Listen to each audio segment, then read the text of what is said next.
चक्षुरुन्मीलितं येन तस्मै श्रीगुरवे नमः। नमः ॐ विष्णुपादाय कृष्णप्रेष्ठाय भूतले श्रीमते भक्तिवेदान्त स्वामिनिति नामिने। नमस्ते सरस्वती देवे गौरवाणी प्रचारिणे निर्विशेष शून्यवादी पाश्चात्य देश तारिणे।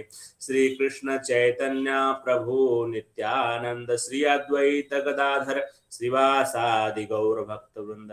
हरे कृष्णा कृष्णा कृष्णा हरे हरे, हरे राम राम राम हरे हरे। हरे कृष्णा। श्रीमद् भगवत गीता पे चर्चा करेंगे और हम लोग अध्याय 5 पे चर्चा कर रहे थे, कृष्ण भावनामृत कर्म। तो जैसा कि हम लोगों ने चर्चा किया है कि कुरुक्षेत्र के युद्ध स्थल पर अपने ही बंधु बांधवों को युद्ध की इच्छा से एकत्रित हुए देखकर अर्जुन विचलित हो गए और अर्जुन ने कहा कि मैं युद्ध नहीं करूंगा। तो फिर भगवान श्री कृष्ण ने उनको सार रूप में उनके कर्तव्यों का बोध कराया। तो भगवत गीता का, श्रीमद् भगवत गीता का सार जो है वो अध्याय 2 है। और जब अर्जुन विचलित हो गए कि उनको समझ में नहीं आया कि आपने इतनी बातें बता दी तो मैं क्या करूं, तो उन्होंने भगवान श्री कृष्ण ने स्पष्ट रूप से बताया अर्जुन जी को कर्मयोग। तो अध्याय 3 हो गया कर्मयोग। लेकिन भगवान श्री कृष्ण ने कहा कि ये कर्म किस प्रकार से होना चाहिए, तो मेरे ज्ञान से युक्त होकर के। तो उसको विस्तार देने के लिए भगवान ने बताया ज्ञान योग, चतुर्थ अध्याय। लेकिन जब ज्ञान योग बताया तो जब उसमें ऐसी ऐसी बातें सुनी कि गुरु की शरण में जाओ, है ना, और वैराग्य के बारे में बताया, तो अर्जुन को लगा कि ये शायद ज्ञान जो है, ज्ञान का मार्ग ठीक है, इसमें कर्म नहीं करना पड़ेगा। तो बार बार अर्जुन ये पूछ रहे हैं कि सुनिश्चित करके स्पष्ट रूप से मुझे आप बताइए कि मुझे क्या करना है। तो फिर भगवान श्री कृष्ण ने जो है कर्म योग को पुनः विस्तार से अध्याय 5 में बताया है कि ये क्या है। तो कृष्ण भावना भावित कर्म को करने की विधि इस अध्याय में भी हम देखेंगे कि अर्जुन ने जो है यही प्रश्न पूछा है कि संन्यासम कर्मणाम कृष्ण पुनः योगम च समससि यत श्रेयम एतयोरेकम तन्मे ब्रूहि सुनिश्चितम। कि हे कृष्ण, पहले आप मुझसे कर्म त्यागने के लिए कहते हैं और फिर भक्ति पूर्वक कर्म करने का आदेश देते हैं। क्या आप अब कृपा करके निश्चित रूप से मुझे बताएंगे कि इन दोनों में से कौन अधिक लाभप्रद है? तो एक चीज यहां पे स्पष्ट करना मैं चाहता हूं आपको कि जब प्रभुपाद जी भगवत गीता का यहां पे हमें तात्पर्य दे रहे हैं, तो प्रभुपाद जी श्रीमद् भगवत गीता के आंतरिक तात्पर्य को जानने वाले हैं। जैसा भगवान श्री कृष्ण ने अध्याय 2 में कहा है कि जिस प्रकार से एक जलकूप का जो कार्य होता है वो एक सागर के द्वारा अत्यंत ही सरलता से कर दिया जाता है। जैसे दूसरा उदाहरण ये आप समझ सकते हैं कि कोई अगर 2000 रुपए का नोट है, तो उस 2000 रुपए के नोट में, श्वेता माता जी आप बताइए, उस 2000 रुपए के नोट के अंदर 100 रुपए का नोट है कि नहीं है? है उसमें 10 रुपए का नोट भी है, 20 रुपए का भी है, 100 रुपए का, 50 रुपए का, सब है। तो उसी प्रकार से जब योग हम कहते हैं तो योग का मतलब होता है कि हम आत्मा हैं और भगवान परम आत्मा है, तो उनके साथ हमारा संबंध और भगवान के साथ हमारा संबंध का जो पूर्ण प्रकाश है वह है प्रेममयी सेवा। तो प्रेममयी सेवा का मतलब होता है भक्ति। तो योग का जो आंतरिक अर्थ है, जो भगवान कहते हैं कि ब्राह्मणस्य विजानतः, वेदों के आंतरिक तात्पर्य को ब्राह्मण जानते हैं, तो वो आंतरिक तात्पर्य को जानने का मतलब ही है वेदैश्च सर्वैर अहम एव वेद्यो। सारे वेदों का जो लक्ष्य है वह परम पुरुष को जानना और परम पुरुष से प्रेम करना, उस संबंध को स्थापित करना। इसीलिए आप जब कोई कर्मयोग कहीं पे है मेंशन किया हुआ तो प्रभुपाद जी उसके बारे में भी कहते हैं कि भक्तिमय कर्म, जहां भक्ति योग है उसको भी भक्तिमय कर्म, जहां पे ज्ञान योग है वहां भी ज्ञान युक्त भक्ति। तो अल्टीमेटली जो भगवान का लक्ष्य है वो है जीवात्मा को अपने पास लेकर के आना, और वो पास आने की विधि ही है कि एक भक्ति विशिष्यते किंचित केवल्या भक्त्या वासुदेव परायण। तो वासुदेव परायणा भक्ति, तो लक्ष्य वही है। इसीलिए आपको बार बार बार बार जो है भक्ति ही शब्द मिलेगा स्वामी प्रभुपाद जी के तात्पर्य में, क्योंकि हमारा जो सर्वोच्च सिद्धि हमें मिलने वाली है, जो हमारी सर्वोच्च हमारा गंतव्य है, वही है भगवान की भक्ति। भगवत धाम में जाएंगे तो क्या करेंगे? भगवत धाम में जाएंगे तो वहां समाधि तो लगाएंगे नहीं, वहां हमारी समाधि क्या होगी? भगवान श्री कृष्ण के साथ उनके नित्य क्रीड़ा में सम्मिलित होकर के उनके साथ क्रीड़ा करना ही हमारी समाधि है। ठीक है, तो यहां पे भगवान श्री कृष्ण फिर कहते हैं, जैसा कि उन्होंने पहले भी बताया है, चतुर्थ अध्याय में भी बताया है, फिर से स्पष्ट कर रहे हैं कि सन्यास का मतलब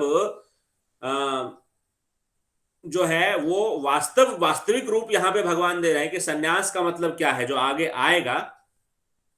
कि सन्यास का मतलब ये नहीं कि कर्म को छोड़ दिया और कमंडलू उठाया, झोला उठाया और कहीं हिमालय की तरफ चल दिए जो है। तो भगवान यहां कहते हैं कि मुक्ति के लिए तो कर्म का परित्याग तथा भक्तिमय कर्म दोनों ही उत्तम है, किंतु इन दोनों में से कर्म के परित्याग से भक्ति युक्त कर्म श्रेष्ठ है।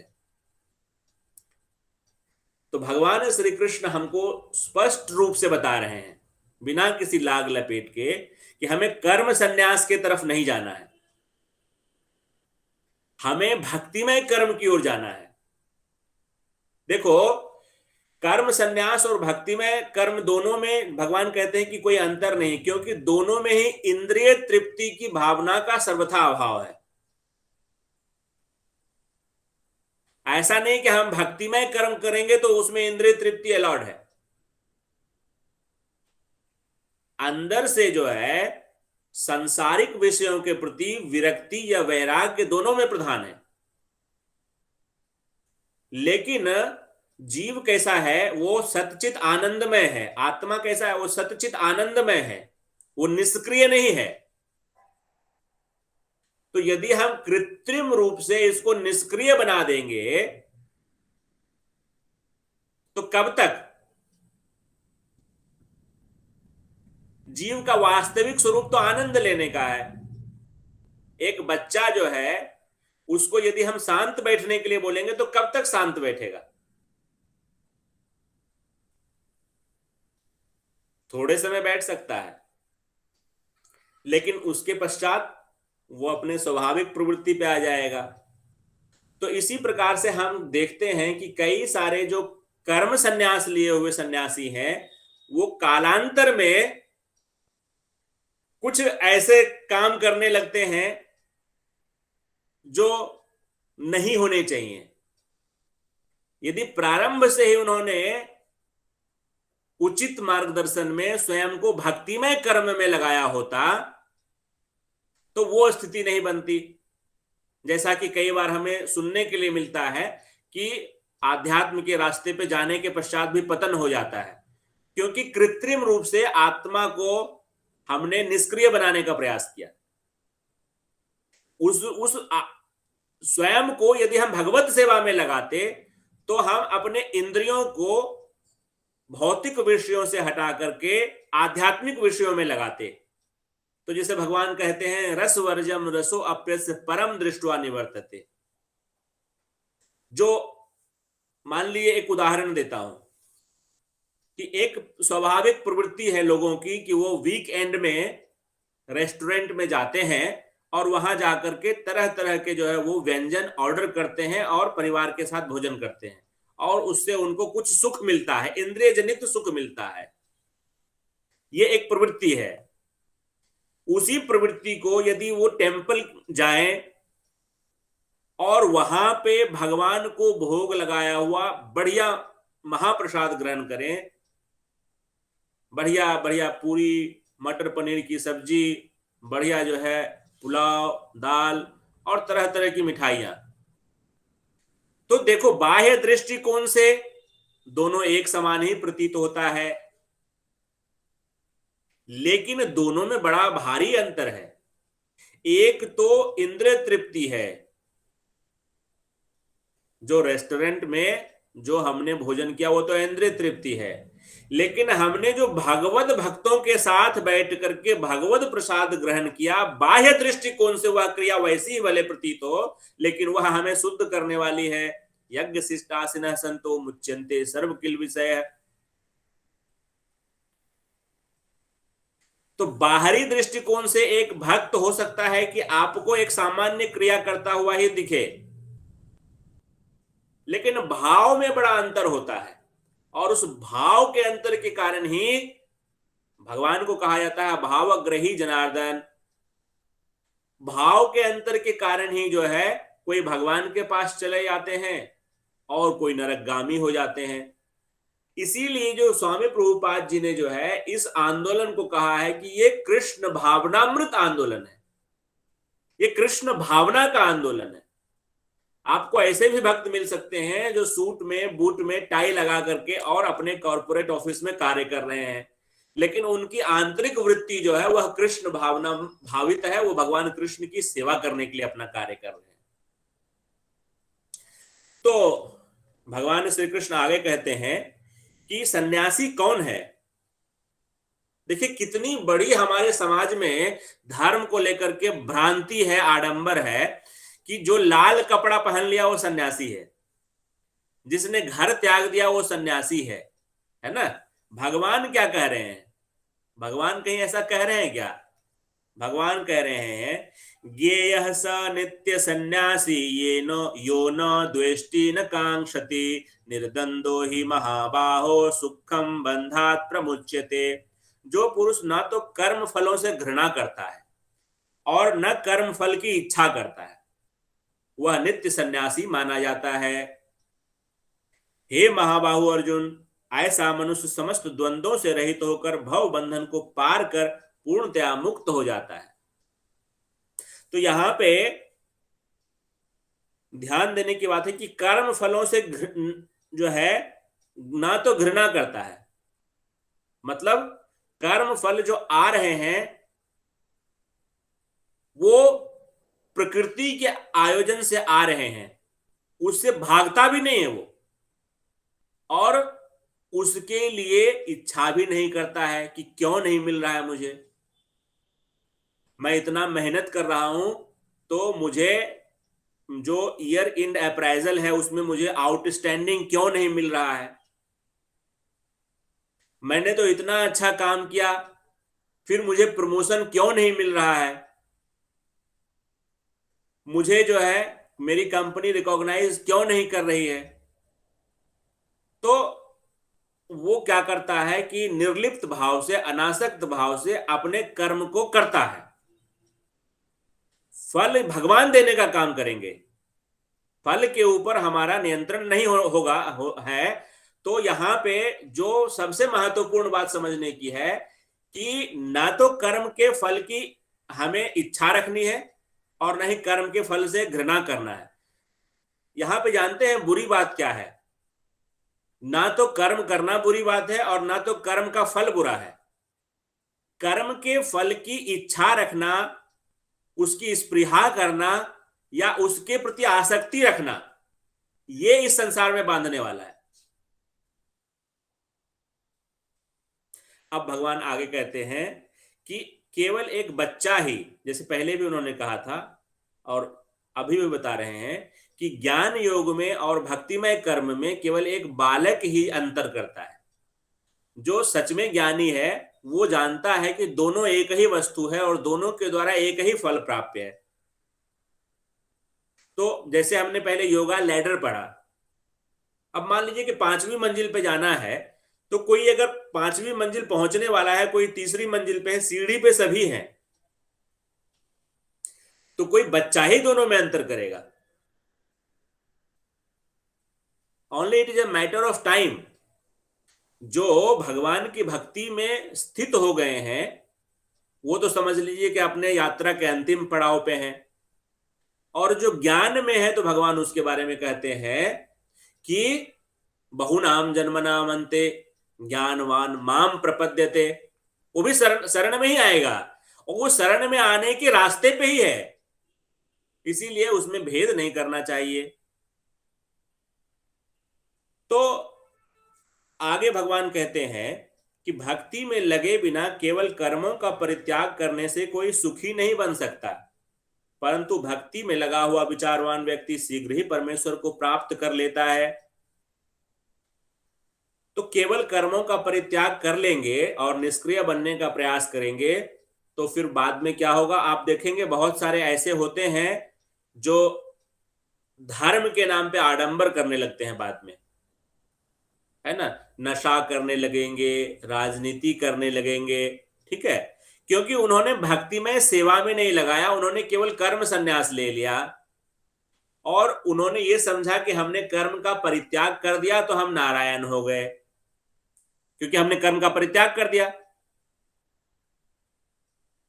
और वो कहते हैं सो अहम, कि हम भी जो है वही है, चिदानंद रूपम सोहम सोहम, हम भी वही हैं, हम भी वही हैं चिदानंद रूप में। ठीक है भैया, आप भी चिदानंद रूप हैं, लेकिन कभी भी जो है वो जीवात्मा परमात्मा नहीं हो सकता। यदि जीवात्मा परमात्मा होता तो वो मायाबद्ध नहीं होता, और यदि परमात्मा मायाबद्ध है तो वो परमात्मा नहीं है, मायापति नहीं हो सकता। तो जो मायाबद्ध है वो मायापति नहीं हो सकता। तो इसीलिए यदि जीव माया के संपर्क में है या माया के द्वारा उसके ज्ञान को ढका जा सकता है, आच्छादित हो सकता है, तो इसका मतलब कि साइमल्टेनियस वननेस एंड डिफरेंस, अचिंत्य भेदाभेद कहते हैं इसको, कि भगवान का अंश तो है, लेकिन ये कैसा है, मार्जिनल एनर्जी है, जो यदि भगवोन्मुखी हो तो योग माया के नियंत्रण में रहता है, और मायोन्मुखी हो तो महामाया के नियंत्रण में रहता है। तो ये चॉइस हमारा है। कृष्ण भूलिया जीव भोगवांछा करे, निकटस्थ माया तार जपटिया धरे। कुछ नहीं, बस अपना ओरिएंटेशन हमने चेंज किया। कृष्ण की तरफ से हमने जो है मुख को घुमा करके कृष्ण की तरफ हमने पीठ को कर दिया, बस हमारा संसार शुरू हो गया, भवबंधन हमारा शुरू हो गया। तो करना क्या है, बस हमें टर्न लेना है और कृष्ण की तरफ घूम के बैठ जाना है। कृष्ण के लिए ही कर्म करना है और कृष्ण के लिए ही जीवन जीना है। बस भगवान इतना ही कहते हैं, मन मना भव मद भक्तो मद याजी माम नमस्कुरु। इसके अलावा और कोई कुछ करने की आवश्यकता नहीं है। तो मैं जो है जहां तक हम लोग थे वहां तक थोड़ा जल्दी जल्दी कवर कर देता हूं, ठीक है।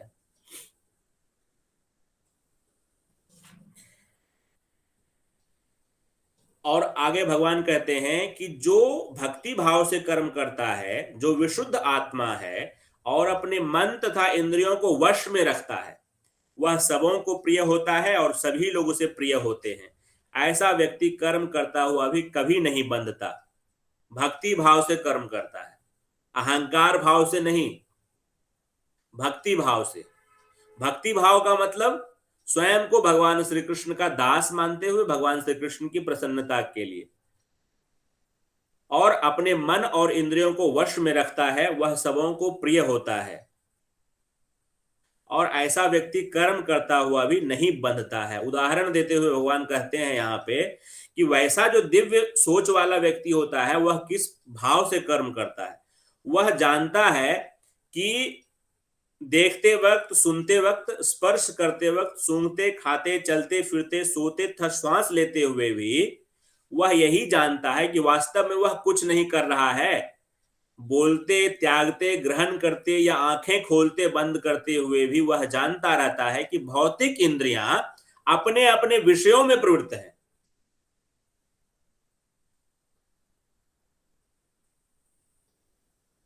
मान लीजिए कि आंख है, तो वो देखने के विषय में प्रवृत्त है। नाक है, जो घ्राण है इसके पास, तो वो सूंघने में प्रवृत्त है। कान सुनने में प्रवृत्त है। तो वो जो दिव्य चेतना में स्थित साधक है या भक्त है, वो दृष्टा भाव में आ गया। वो अब स्वयं को शरीर नहीं मान रहा, स्वयं को वो भगवान का अंश मान रहा है, और इस शरीर को जो है वो एक निवास स्थल के रूप में मान रहा है।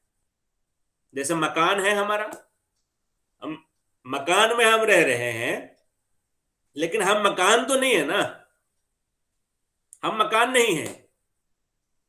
या आप पटना में हैं, आप पटना नहीं है। इसी तरह से मैं इस शरीर में हूं, मैं यह शरीर नहीं हूं। जब इस भाव से, दृष्टा भाव से आ जाएंगे, तो फिर करता तो है ही नहीं। भगवान कहते हैं ना, अहंकार विमूढ़ात्मा प्रकृते क्रियामानानि गुणैः कर्माणि सर्वशः अहंकार विमूढ़ आत्मा कर्ता अहम इति मन्यते। जिसकी बुद्धि अहंकार के द्वारा मार दी गई है, वही अहंकारी व्यक्ति कहता है कि मैंने ऐसा कर दिया, प्रभु जी मैंने इतना प्रचार कर दिया, प्रभु जी मैंने इतने लोगों को भक्त बना दिया, प्रभु जी मैंने ये टेम्पल बना दिया, ये सेंटर बना दिया, है ना। तो ये अहंकार आ गया। अहंकार ये गुरु कृपा से हो रही है, आचार्य कृपा से हो रही है, भगवत कृपा से हो रही है। हाँ, निमित्त मात्र कोई बन सकता है, भगवान किसी को निमित्त बना सकते हैं।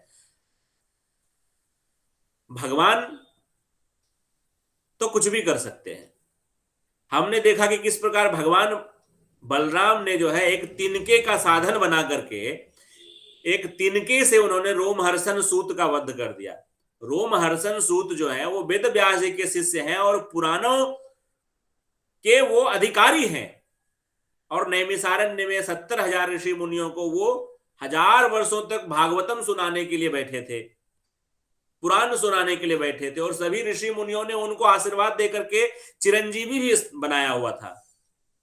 लेकिन जब भगवान बलराम जी तीर्थ यात्रा करते हुए नैमिषारण्य में पहुंचे, तो रोमहर्षण सूत ने ये सोचते हुए उनका अभिवादन नहीं किया कि मैं व्यास आसन पे बैठा हूं,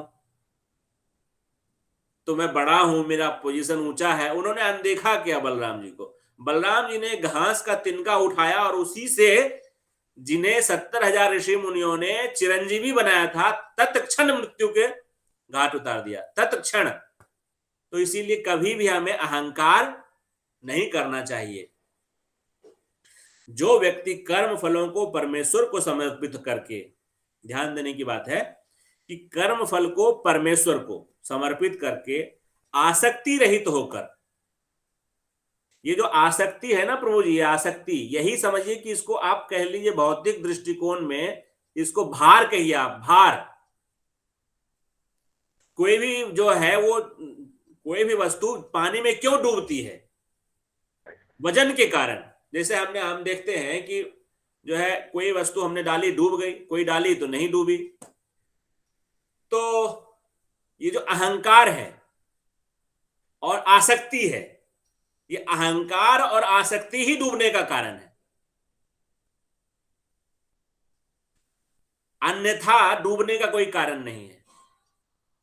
अब बताइए, अर्जुन ने कुरुक्षेत्र के युद्ध में लाखों लोगों का वध कर दिया, तो कोई कहता है कि अर्जुन बड़ा गंदा आदमी था? आज तक किसी कोई कहते हुए सुना आपने किसी को अर्जुन ने बड़ा पाप किया, बड़ा भारी पाप किया? नहीं, नहीं, कोई नहीं कहते, क्योंकि उन्होंने भगवत इच्छा से, भगवत प्रसन्नता के लिए कर्म किया। इसलिए कोई नहीं कहता कि अर्जुन जो है उसने बड़ा वध किया है। योगी जन आसक्ति रहित होकर शरीर, मन, बुद्धि तथा इंद्रियों के द्वारा भी केवल शुद्धि के लिए कर्म करते हैं। तो यहां पे हमें समझना चाहिए कि हमें भी केवल शुद्धि के लिए कर्म करना चाहिए। मनुष्य जीवन हमें मिला है अशुद्ध बनने के लिए नहीं, शुद्ध बनने के लिए। तो भगवान श्री कृष्ण भगवत गीता में आगे बताएंगे कि जो आध्यात्मिक कर्म है, यज्ञ है, तप है, दान है, ये सिद्ध व्यक्ति को भी नहीं त्यागना चाहिए।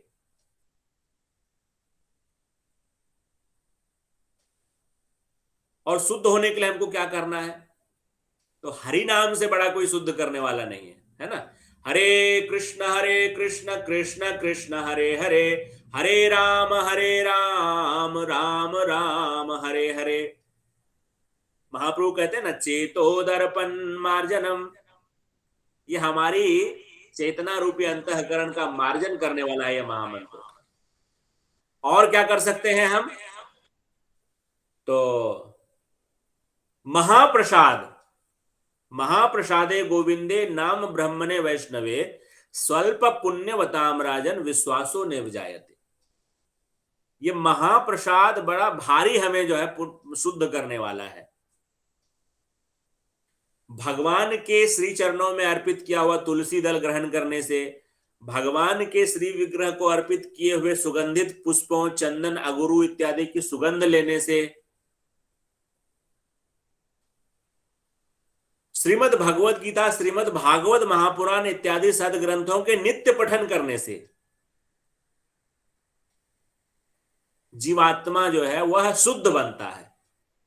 तो ये जो विधियां हमें दी हुई भक्ति योग की, ये हमें नित्य नियमित करनी चाहिए। आगे भगवान कहते हैं, निश्चल भक्त शुद्ध शांति प्राप्त करता है क्योंकि वह समस्त कर्म फल मुझे अर्पित कर देता है। किंतु जो व्यक्ति भगवान से युक्त नहीं है और जो अपने श्रम का फल कामी है, वह बंध जाता है ना। भुक्ति मुक्ति सिद्धि कामी सकली अशांत, कृष्ण भक्त निष्काम अतएव शांत। तो हमारी अशांति का मूल कारण है हमारी भौतिक इच्छाएं, हमारी भोग इच्छाएं। और जब तक हम अपने अंदर भोग इच्छा रखेंगे तब तक हम कभी भी शांत नहीं हो सकते। तो हमें अपने फलों को भगवान श्री कृष्ण को समर्पित कर देना चाहिए। इस प्रकार से हम शांत बन सकते हैं। और आगे फिर भगवान श्री कृष्ण कहते हैं कि इस प्रकार से जो जीवात्मा इस शरीर में रहता है, वह बिना कुछ किए कराए इस नवद्वारपुरी में, नवद्वारपुरी मतलब हमारा शरीर जिसमें 9 दरवाजे हैं, 2 आंख, 2 कान, मुख, नाक के 2 दरवाजे और 2 दरवाजे हमारे जो है नीचे की तरफ है, जननेंद्रियां और उपस्थ। ये 9 दरवाजों वाला नगर है। इस नगर में सुखपूर्वक बिना कुछ किए कराए रहता है। शरीर रूपी नगर का स्वामी देहधारी जीवात्मा न तो कर्म का सृजन करता है, न लोगों को कर्म करने के लिए प्रेरित करता है, और न ही कर्म फल की रचना करता है। यह सब तो प्रकृति के गुणों द्वारा ही किया जाता है। तो चिन्मय जीव जो है वो कोई कर्म का सृजन नहीं करता है और कोई कर्म करता भी नहीं। तो फिर ये दुख भोगता क्यों है और कर्म के फल में फंसता क्यों है? तो इसका जो मूल कारण है वो है अज्ञान। अज्ञानतावश जो है वो चिन्मय जीवात्मा स्वयं को ये शरीर मान बैठा है। मैं और मेरा, अहमता और ममता। मैं से होता है अहमता, अहमता मतलब उसी से अहंकार, मैंने किया। और जब मैं आता है तो फिर मेरा, ये मेरा है, ये मकान मैंने बनवाया तो ये मकान मेरा है। इस बच्चे को मैंने जन्म दिया, ये बच्चा मेरा है। देखो कैसे होता है ये। वास्तव में इस भौतिक जगत से, इस संसार से हमारा कोई संबंध है नहीं। इस जड़ प्रकृति से हमारा चिन्मय आत्मा का कोई संबंध था नहीं, है नहीं और होगा नहीं। लेकिन अनादि काल से इसके संपर्क में रहने से हमने इसके साथ तादात्म्य स्थापित कर लिया है। और ऐसा हम लोग जड़मती हो गए हैं कि बार बार बार बार बार बार जो है ये संसार हमें दुख देता है, और फिर भी हम जो है एक दो दिन कंबल ओढ़ के सो जाते हैं, रो लेते हैं, और फिर इसी संसार से आसक्ति बना करके सोचते हैं कि अब शायद ये मुझे सुख दे दे। ये हमारी स्थिति है। तो आगे भगवान श्री कृष्ण कहते हैं, परमेश्वर न तो किसी के पापों को ग्रहण करता है और न पुण्यों को, किंतु सारे देहधारी जीव उस अज्ञान के कारण मोहग्रस्त रहते हैं जो उनके वास्तविक ज्ञान को आच्छादित किए रहता है। जैसे मान लीजिए कि आकाश में बादल छा जाता है, और जब वो आकाश मेघाच्छादित हो जाता है तो अंधकार छा जाता है। अज्ञानवश हम ये कहते हैं कि बादल ने सूर्य को ढक लिया, बादल ने सूर्य को ढक लिया। लेकिन हम ये देखते हैं कि हमारे जिले में तो जो है अंधकार छाया हुआ है, लेकिन दूसरे जिले में रोशनी है। तो उस बादल ने सूर्य को आच्छादित नहीं किया, उस बादल ने, उस क्षुद्र बादल ने मेरे नेत्र को आच्छादित किया है। बादल की उत्पत्ति तो सूर्य के ऊपर आश्रित है, सूर्य है तो बादल है, सूर्य को ढकने की क्षमता बादल में है नहीं। उसी तरह से माया के अंदर ईश्वर को आच्छादित करने की क्षमता है नहीं, लेकिन माया ने हमारे नेत्रों को आच्छादित कर दिया है। ना हम प्रकाशः सर्वस्य योग माया समावृता, मैं सबको प्रकाशित नहीं हूं क्योंकि मैंने योग माया के द्वारा स्वयं को ढक रखा है। तो योग जो महामाया या योग माया है, जो आपको भगवान को भुला दिया है, वो भगवान को नहीं ढकती, वो आपके नजरों को ढकती है। तो आपको करना क्या होगा? अज्ञान को मिटाने की क्षमता किस चीज में है? ज्ञान सत्संग से हटता है। इसीलिए कहते हैं, ओम अज्ञानतिमिरान्धस्य ज्ञानाञ्जनशलाकया चक्षुरुन्मीलितं येन तस्मै श्री गुरवे नमः। मैं अपने सदगुरुदेव भगवान को प्रणाम करता हूं। मैं तो अज्ञान के गहरे अंधकार में जन्म लिया, लेकिन मेरे नेत्रों में ज्ञान के अंजन को डाल करके उन्होंने मुझे सत्य का दर्शन करवा दिया। तो देखो यहां भगवान श्री कृष्ण भी जो है कितना सुंदर बता रहे हैं कि किंतु जब कोई उस ज्ञान से प्रबुद्ध होता है जिससे अविद्या का विनाश होता है, तो उसके ज्ञान से सब कुछ उसी प्रकार प्रकट हो जाता है जैसे दिन में सूर्य से सारी वस्तुएं प्रकाशित हो जाती हैं। रात में कुछ दिखाई पड़ता है हम लोगों को? यदि कमरे में ही आपके अंधेरा कर दिया जाए तो कुछ दिखेगा? और उस अंधकार में जो है आप कभी कहीं टकराएंगे, कभी कहीं टकराएंगे। लेकिन यदि उसमें एक दीप को जो है प्रज्वलित कर दिया जाए तो सब कुछ यथावत दिखने लगेगा। उसी प्रकार से ज्ञान के माध्यम से हम ये जान सकते हैं कि हमारा स्वरूप क्या है, भगवान से हमारा संबंध क्या है, और इस संबंध को जागृत करने की विधि क्या है। जब मनुष्य की बुद्धि, मन, श्रद्धा तथा शरण सब कुछ भगवान में स्थिर हो जाते हैं, तभी वह पूर्ण ज्ञान द्वारा समस्त कलम से शुद्ध होता है और मुक्ति के पथ पर अग्रसर होता है। और जो ऐसा जो साधक होता है उसका लक्षण क्या होता है? वह सर्वत्र भगवान का दर्शन करता है। चूंकि सब जीव भगवान के अंश हैं, इसीलिए कहा जाता है, भगवान श्री कृष्ण कहते हैं, विद्या विनय संपन्ने ब्राह्मणे गविहस्तिनि सुनिचैव स्वपाके च पंडिताः समदर्शिनः। विनम्र साधु पुरुष अपने वास्तविक ज्ञान के कारण एक विद्वान तथा विनित ब्राह्मण, गाय, हाथी, कुत्ता तथा चांडाल को समान दृष्टि से देखते हैं, भेदभाव नहीं करते, है ना। लेकिन इसमें आपको प्रैक्टिकल होना है। ऐसा नहीं है कि भेदभाव नहीं करते हैं तो जो है कुत्ते से और बाघ से एक समान व्यवहार करेंगे।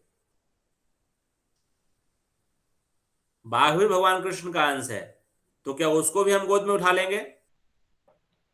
तो यहां पे भगवान कहते हैं, न प्रहृष्येत अप्रियम प्राप्तम प्रिय प्राप्तम न उद्विजेत अप्राप्य च अप्रियम स्थिर बुद्ध असम्मूढ़ो ब्रह्मविद ब्रह्म निस्थितः। जो ना तो प्रिय वस्तु को पाकर हर्षित होता है और ना अप्रिय को पाकर विचलित होता है, जो स्थिर बुद्धि है, जो मोह रहित है और भगवत विद्या को जानने वाला है, वह पहले से ही ब्रह्म में स्थित है। अब देखिए प्रैक्टिकली हम लोगों की स्थिति क्या है प्रभु जी। कोई प्रिय वस्तु मिलती है तो बहुत प्रसन्न हो जाते हैं, अच्छा प्रमोशन हो जाए, अच्छी सैलरी हो जाए, अच्छा पोस्टिंग हो जाए, पुत्र रत्न की प्राप्ति हो जाए, या जिसकी जो अभिष्ट वस्तु है उसकी प्राप्ति हो जाए, जमीन हो जाए, मकान हो जाए, तो बहुत हम लोग इठलाने लगते हैं।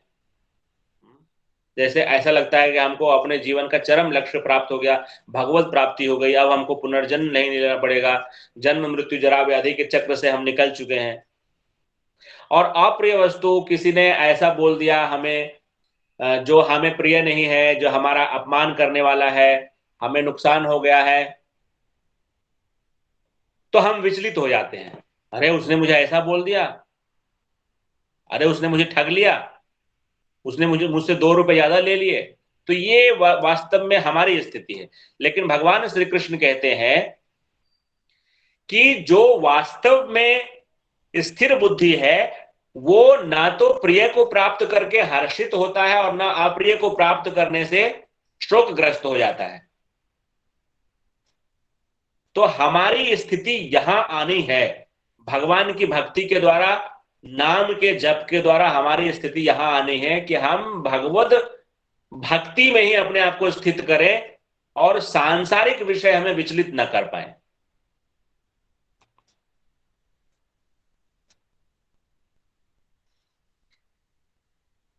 बाह्य स्पर्शेषु असक्त विंदन्ति आत्मनि यत् सुखम ब्रह्म योग युक्तात्मा सुखम अक्षयम अश्नुते। ऐसा मुक्त पुरुष भौतिक इंद्रिय सुख की ओर आकृष्ट नहीं होता, अपितु सदैव समाधि में रहकर अपने अंतर में आनंद का अनुभव करता है। इस प्रकार स्वरूप सिद्ध व्यक्ति परम ब्रह्म में एकाग्रचित होने के कारण असीम सुख भोगता है। भगवान को वास्तव में कहा गया है कि वे रसराज हैं, रस के सागर हैं। तो भगवान कहते हैं कि ये जो भौतिक जगत है इसमें सुख नहीं है, दुखालयम अशाश्वतम, ये दुखालय है और अशाश्वत है। अब जब भगवान जो इनकी मैन्युफैक्चरर हैं, जो इस भौतिक जगत को बनाने वाले हैं, उन्होंने डिक्लेयर कर दिया कि इसमें सुख नहीं है, इसमें दुख है, और इसमें यदि हम सोच रहे हैं कि हमें सुख मिलेगा तो ये हमारी मूढ़ता है।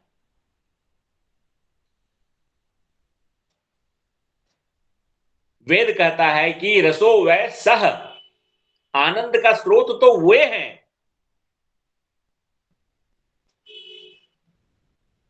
तो जब तक हम उस, मान लीजिए कि कोई सप्लाई है, एक आनंद, मान लीजिए कि पानी का जैसे सप्लाई होता है, ठीक है, वाटर का रिसोर्स रिजर्वायर से आपके घर में आ रहा है और बीच से पाइप कट हो गया तो पानी आएगा?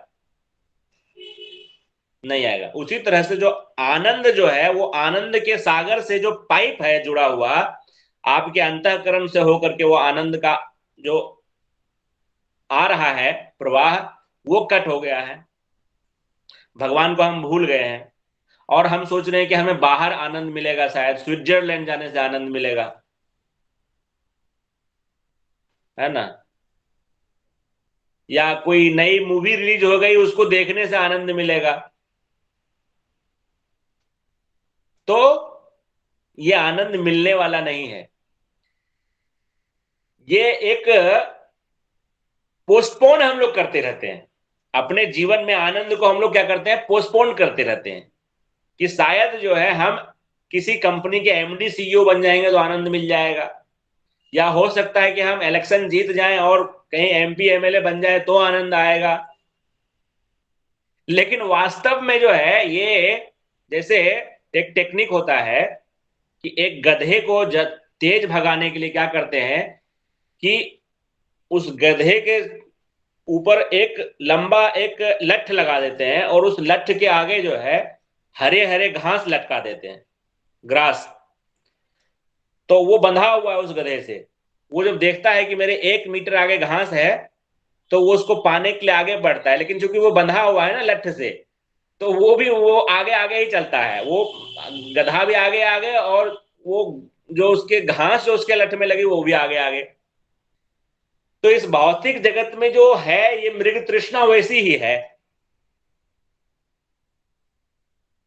और देखिए भगवान क्या कहते हैं यहाँ पे, ये ही संस्पर्शजा भोगा दुख योनय एवते आद्यंतवंत कौन्तेय न ते शूरमते बुधः। ये जो हमारी 5 ज्ञानेंद्रियां हैं, आंख, कान, नाक, मुख, त्वचा, तो यहां इस इंद्रियों को, जो इस इंद्रियों के जो विषय हैं उसके संपर्क में आने से कुछ कुछ केमिकल रिएक्शन होता है जिसमें कि उसको सुख की अनुभूति होती है, कुछ सुख की अनुभूति होती है। लेकिन भगवान क्या कह रहे हैं, जैसे कि मान लो आंख से आपने कुछ ऐसे दृश्य देखे, आपने कुछ सीन देखे, अच्छे सीन देखे, आपको ऐसा लगा कि मुझे सुख मिला। या कान से आपने कुछ गाना अच्छा सुन लिया जो आपको लग रहा है कि मुझे सुख दे रहा है। या मुख से आपने कुछ ऐसा पा लिया जिसको आपको लगा सुख मिला मुझे। भगवान कहते हैं कि वो सुख नहीं है। इंद्रियों के विषयों के संपर्क से जो कुछ भी उत्पत्ति हो रही है वो कहते हैं कि दुख की उत्पत्ति हो रही है। दुख योनय एवते। ये भ्रमवश हम सोच रहे हैं कि दुख, मान लो कि आप एटीएम में गए और एटीएम में आपने कार्ड स्वैप किया, रुपया निकला, आपको तो बड़ा अच्छा लगा कि एटीएम से रुपया निकला, लेकिन आपका अकाउंट बैलेंस बढ़ा के घटा। तो उसी तरह से भगवान कहते हैं कि ये सब जो है ना, हमारे शरीर में 5 अलग अलग तरह के एटीएम लगे हुए हैं। अब इसमें जैसे ही आप किसी भी को टच करते हो तो वहां से क्या निकलता है, दुख निकलता है। इसको मतलब ये समझिए जैसे कि खुजली होती है ना। खुजली जो है उसको आप ज्यादा खुजाते रहेंगे तो उसमें सूजन भी होगा, घाव भी हो जाएगा, पस भी हो जाएगा, है ना। उसी तरह से जो हमारे जीवन में जो दुख हैं और जो आने वाले हैं वो हमारे इंद्रियों के भोग के द्वारा आ रहे हैं। जितना हम इन इंद्रियों से भोग करेंगे उतना ही हमारे जीवन में दुख आएगा। जितना अधिक इंद्रियों के द्वारा भोग लेने का हम प्रयास करेंगे उतना ही दुख भोगने के लिए हमको तैयार रहना चाहिए। ये भगवान कह रहे हैं। और उसके बाद भी भगवान कहते हैं आद्यंतवंत कौनते, इसकी ये जो सुख है ये सीमित है, इसकी शुरुआत भी है, इसकी अंत भी है। इसीलिए बुद्धिमान व्यक्ति इसमें नहीं लगते, तो वो अपने इंद्रियों को भगवत सेवा के लिए लगाते हैं जिससे कि उनका जीवन शुद्ध हो सके। तो क्या करना चाहिए फिर? तो भगवान कहते हैं शक्नोति इह एव यह सोढ़ुम प्राक शरीर विमोक्षणात् काम क्रोध उद्भवम वेगम सह युक्त सह सुखी नरः। यदि इस शरीर को त्यागने के पूर्व कोई मनुष्य इंद्रियों के वेगों को सहन करने तथा इच्छा एवं क्रोध के वेग को रोकने में समर्थ होता है तो वह इस संसार में सुखी रह सकता है। तो हमको यदि इस संसार में सुखी रहना है तो क्या करना पड़ेगा? इंद्रिय भोग को त्यागना पड़ेगा। हाँ, इंद्रियों इंद्रियों के ऊपर हमें जो है नियंत्रण स्थापित करना पड़ेगा, जितेंद्रिय बनना पड़ेगा। और हम जितेंद्रिय कैसे बन सकते हैं? यदि हम इंद्रियों को, जैसे अम्बरीश महाराज ने अपने आंखों से भगवान के श्री विग्रह का दर्शन करने में लगा दिया, अपने कानों को भगवान के विषय में श्रवण करने में लगा दिया, अपने मुख को भगवान और उनके शुद्ध भक्तों के कीर्तन में लगा दिया, अपने जिह्वा को भगवान के प्रसाद को, तुलसी दल को चखने में लगा दिया, अपने हाथों को भगवान के मंदिर का मार्जन करने में लगा दिया, अपने पैरों को भगवान के मंदिर में और भगवान के धाम को यात्रा करने में लगा दिया, और इस प्रकार से उन्होंने पूरी तरह से अपने मन इंद्रियों पर नियंत्रण स्थापित कर ली। तो ये है मन के ऊपर नियंत्रण स्थापित करना या इंद्रियों के ऊपर नियंत्रण स्थापित करना। ये नहीं है कि मतलब नहीं नहीं हमें कुछ नहीं चाहिए, हमें कुछ नहीं चाहिए, ऐसा हम नहीं, आर्टिफिशियली हम बहुत दिन नहीं कर सकते। फिर क्या होगा कि जैसे मान लीजिए कि किसी को कुछ खाने के लिए नहीं मिला 24 घंटे, है ना, तो फिर वो क्या करेगा, फिर टूट पड़ेगा, है ना, वो टूट पड़ेगा वो, क्योंकि वो मतलब श्रद्धा पूर्वक नहीं, वो मजबूरी में जो है उसको खाने के लिए नहीं मिला, इसीलिए वो उसको उपवास रहना पड़ गया। तो इसीलिए हमें क्या करना है कि बुद्धिमानी से जो हमें जो इनपुट डिवाइसेस हमारे शरीर में है, जो हमारे इस शरीर में इनपुट डिवाइसेस हैं, उस इनपुट के अंदर जो हम डाटा दे रहे हैं, वो डाटा जो है वो भगवान के संबंध में डाटा डाल दें, तो हमारे अंतःकरण में भगवान ही आ जाएंगे। ये पूरा साइंटिफिक है। Garbage in, garbage out, Krishna in, Krishna out. यो अंतः सुख अंतः आराम तथा अंतः ज्योति एव यह सहयोगी ब्रह्म निर्वाणम ब्रह्म भूत अधिगच्छति। जो अंतःकरण में सुख का अनुभव करता है, जो कर्मठ है और अंतःकरण में ही रमन करता है, तथा जिसका लक्ष्य अंतर्मुखी होता है, वह सचमुच पूर्ण योगी है। वह परम ब्रह्म में मुक्ति पाता है और अंततो गत्वा ब्रह्म को प्राप्त होता है। तो जो सुख हम ढूंढ रहे हैं ना, वो बाहर नहीं है, हमारे अंदर है। जब हम भगवान की लीलाओं का स्मरण करेंगे, अपने अंतःकरण में भगवान की लीलाओं का स्मरण करेंगे, तो हमारे अंतःकरण में आनंद प्रकट होगा। और कर्मठ का मतलब निठल्ला भी नहीं बनना है। हमें भगवान की सेवा करने के लिए सदैव तत्पर रहना चाहिए। वैष्णव की सेवा करने के लिए, भगवान की सेवा करने के लिए, धाम की सेवा करने के लिए कर्मठ होना चाहिए, है ना। लभन्ते ब्रह्म निर्वाणम ऋषय क्षीण कल्मषाः छिन्न द्वैधा यतात्मानः सर्वभूत हिते रताः। जो लोग संशय से उत्पन्न होने वाले द्वैत से परे हैं, जिनके मन आत्म साक्षात्कार में रत हैं, जो समस्त जीवों के कल्याण कार्य करने में सदैव व्यस्त रहते हैं और जो समस्त पापों से रहित हैं, वे मुक्ति को प्राप्त होते हैं। देखो, जो लोग संशय से उत्पन्न होने वाले द्वैत से परे हैं, एक बार कुछ प्रेस रिपोर्टर ने स्वामी श्रील प्रभुपाद जी से पूछा कि प्रभुपाद जी आप ये बताइए कि आप अपने शिष्यों को आप बताते हैं हरि नाम का जप करो, 16 माला का जप करो, 4 नियम का पालन करो, एकादशी व्रत करो, और मृत्यु के समय आपको पता चले कि भगवान कृष्ण ऐसे है ही नहीं, तो कैसा होगा फिर? तो क्या हो गया, संशय हो गया ना। तो प्रभुपाद जी ने जो है उनसे पूछा, अच्छा आप मुझे ये बताओ कि आप मांसाहार भी करते हो और आप बहुत सारी इंद्रिय तृप्ति भी करते हो, पाप भी करते हो, सब कुछ करते हो, और मृत्यु के समय आपको पता चला कि यमदूत भी है और नरक भी है, तो आपका क्या होगा?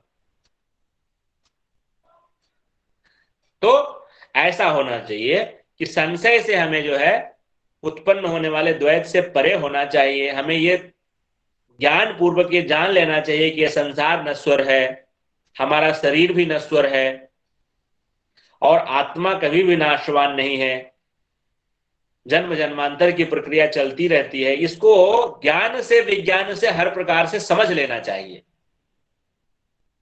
जब इस प्रकार से ज्ञान विज्ञान से हम समझ के स्थित हो जाएंगे, तो हमारे अंदर इस प्रकार के द्वैत नहीं होंगे।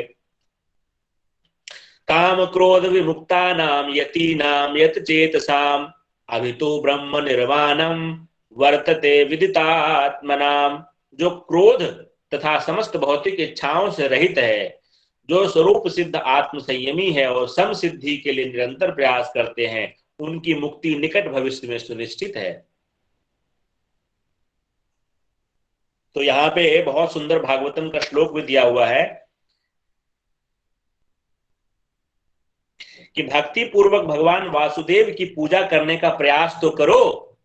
बड़े से बड़े साधु पुरुष भी इंद्रियों के वेग को उतनी कुशलता से रोक पाने में समर्थ नहीं हो पाते जितना कि वे जो सकाम कर्मों की तीव्र इच्छा को समूल नष्ट करके और भगवान के चरण कमलों की सेवा करके दिव्य आनंद में लीन रहते हैं।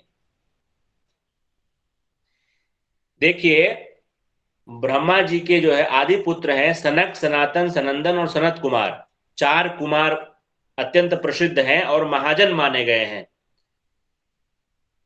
ये जो है ये आत्मज्ञानी हैं, आत्मा में रमन करने वाले हैं ये।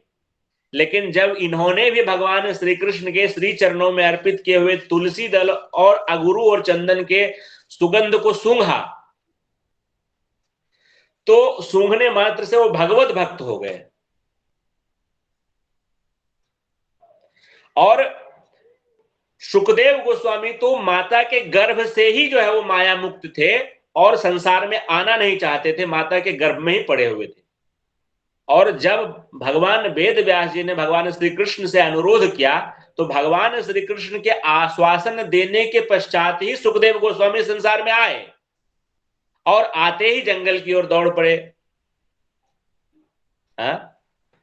और वो सुखदेव गोस्वामी जो जन्म से ही माया मुक्त हैं, वो सुखदेव गोस्वामी बरहा पीडम नटवर वपुह, इस प्रकार से जब भगवान श्री कृष्ण के रूप को उन्होंने वेद व्यास जी के शिष्य के द्वारा अपने मुख से सुना, वराहा पीडम नटवर वपुह, जो सिर पे मोर, वराहा पीडम का मतलब जो सिर पे मोर पंख धारण करते हैं, नटवर वपुह जिनका स्वरूप जो है नटवर के समान है, और कान में जो है वो वन पुष्पों की माला को धारण करने वाले हैं, वैजंती माला को धारण करने वाले हैं, और जिनकी पीतांबरी जो है पिघले हुए सोने के समान दीप्यमान है। इस प्रकार से जब भगवान के रूप को सुना और भगवान की दैन्यता के बारे में सुना उन्होंने, अहो बकीयम स्तन कालकूटम, कि जो मारने के उद्देश्य से आई हुई पूतना को भी जो धाय की गति प्रदान करने वाले भगवान है, ऐसे भगवान को छोड़ करके मैं किसकी शरण ग्रहण करूं, ऐसा तीनों लोकों में कौन हो सकता है। जब इस प्रकार से उन्होंने सुना तो वो सुखदेव गोस्वामी जी वेद व्यास जी के चरणों में आकर के बैठ गए कि मुझे और सुनना है भगवान के बारे में।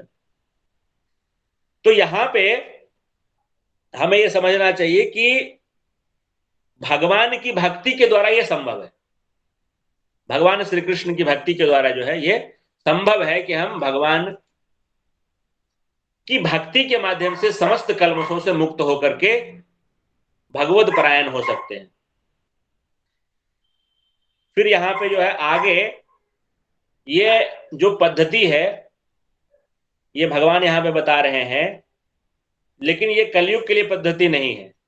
यहां पे श्लोक है इसीलिए मैं इसका उच्चारण कर दे रहा हूं। स्पर्शान कृत्वा बहिः बाह्यान् चक्षु च एव अंतरे ध्रुवो प्राणापानो समो कृत्वा अभ्यंतरचारिणो यत् इंद्रिय मनः बुद्धिः मुनिः मोक्षपरायणः विगत इच्छा भय क्रोधः यह सदा मुक्तः एव। समस्त इंद्रिय विषयों को बाहर करके दृष्टि को भौहों के मध्य में केंद्रित करके प्राण तथा अपान वायु को नथुनों के भीतर रोककर और इस तरह मन इंद्रियों तथा बुद्धि को वश में करके जो मोक्ष को लक्ष्य बनाता है, वह योगी इच्छा भय तथा क्रोध से रहित हो जाता है। जो निरंतर इस अवस्था में रहता है वह अवश्य ही मुक्त है। तो ये ध्यान योग की विधि है। और यहाँ पे जो है प्रभुपाद जी कहते हैं कि इस कलयुग में हरे कृष्ण महामंत्र के द्वारा ही जो है सर्व सिद्धि संभव है।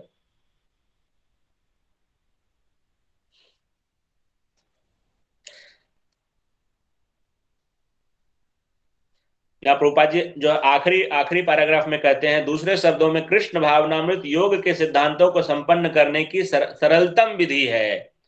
अगले अध्याय में इसकी विस्तार से व्याख्या होगी, किंतु कृष्ण भावनामृत व्यक्ति सदैव भक्ति में लीन रहता है, जिससे उसकी इंद्रियों के अन्यत्र प्रवृत्त होने का भय नहीं रह जाता।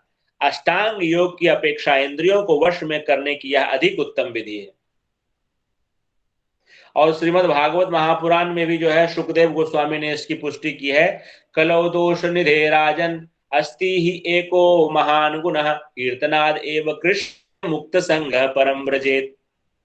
कि यद्यपि कलयुग दोषों का महान सागर है, लेकिन फिर भी इस कलयुग में एक महान गुण है, और वो एक गुण क्या है? कीर्तनाद एव कृष्णस्य, केवल भगवान श्री कृष्ण का नाम कीर्तन करने मात्र से मुक्त संगः परम व्रजेत, जीवात्मा समस्त प्रकार के कलमश से मुक्त हो जाता है और अपने धाम को चला जाता है। और उपनिषद में भी आया है, हरे कृष्ण कृष्ण कृष्ण हरे हरे, हरे राम राम राम हरे हरे, इति षोडशकं नाम्नां कलीं कल्मषनाशनम् नातः परतरोपायः सर्ववेदेषु दृश्यते। ये जो हरे कृष्ण महामंत्र है, यह जीवात्मा के कलमश का नाश करने का सर्वोत्कृष्ट औषधि है।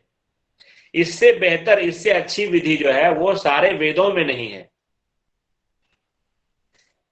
भोक्तारम यज्ञ तपसाम सर्वलोक महेश्वरम सुहृदं सर्वभूतानां ज्ञात्वा शांति मृच्छति।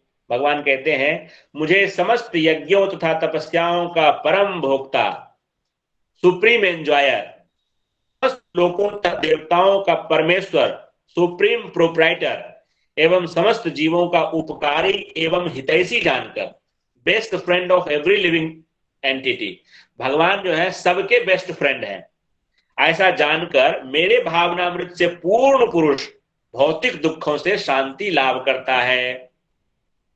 तो जो हमारे जीवन में दुख है वो किस लिए है? भगवान को भूलने के कारण है। यदि हम ये जान जाएंगे कि भगवान सदैव हमारे साथ हैं और भगवान हमारे बेस्ट फ्रेंड है, हम भगवान से फ्रेंडशिप कर लेंगे, भगवान से हम जो भाव हमें सूट करता है, दास्य भाव, सख्य भाव, वात्सल्य भाव, है ना, माधुर्य भाव, जिस भाव में हम भगवान से जुड़ना चाहते हैं, जुड़ करके भगवान की जब सेवा करना शुरू कर देंगे तो हम सुखी हो जाएंगे। और जब तक ऐसा हम नहीं करेंगे तो चाहे कोई भी उपाय कर ले, हम दुखी ही रहेंगे।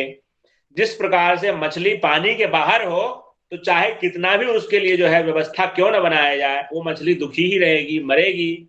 यद्यपि उसको यदि जल में छोड़ दिया जाए तो वो आनंदित हो जाएगी। उसी प्रकार से जीवात्मा जब तक भगवान के संपर्क में है तब तक आनंदित है। जैसे वो भगवान विमुख हो गया, वह माया के संपर्क में आ गया। माया के संपर्क में आने के कारण स्वयं को माया से जोड़ करके जब उसने देखा तो शरीर के रूप में अपनी पहचान करी, और शरीर के रूप में पहचान किया तो मिथ्या अहंकारवश जो है अपने पाप पुण्य को भोगता हुआ जन्म जन्मांतर ब्रह्मांड भ्रमिते, ब्रह्मांड में भ्रमण करता रहता है।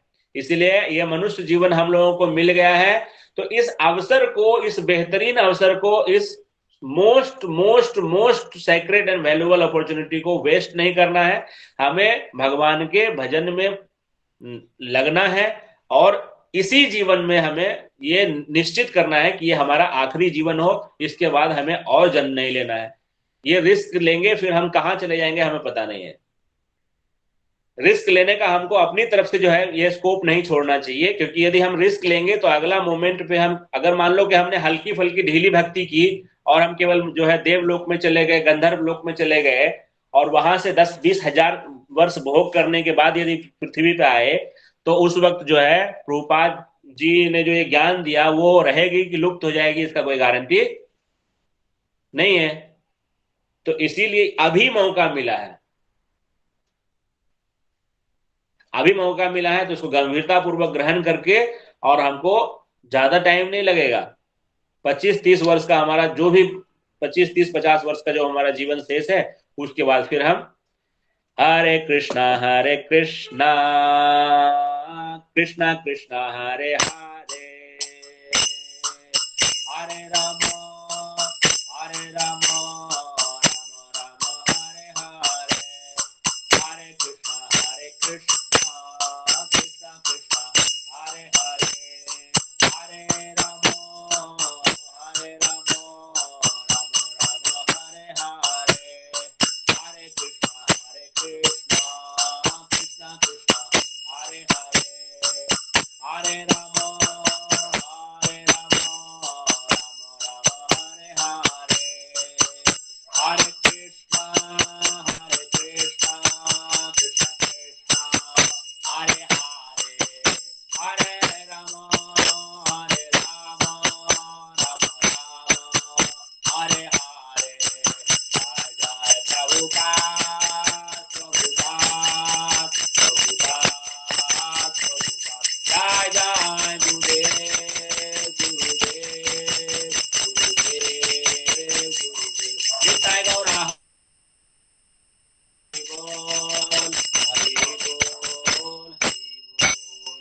पतित पावन हरिनाम संकीर्तन यज्ञ की जाय। ओम वांछा कल्पतरुभ्यश्च कृपा सिंधुभ्यश्च पतितानां पावनेभ्यो वैष्णवेभ्यो नमो नमः।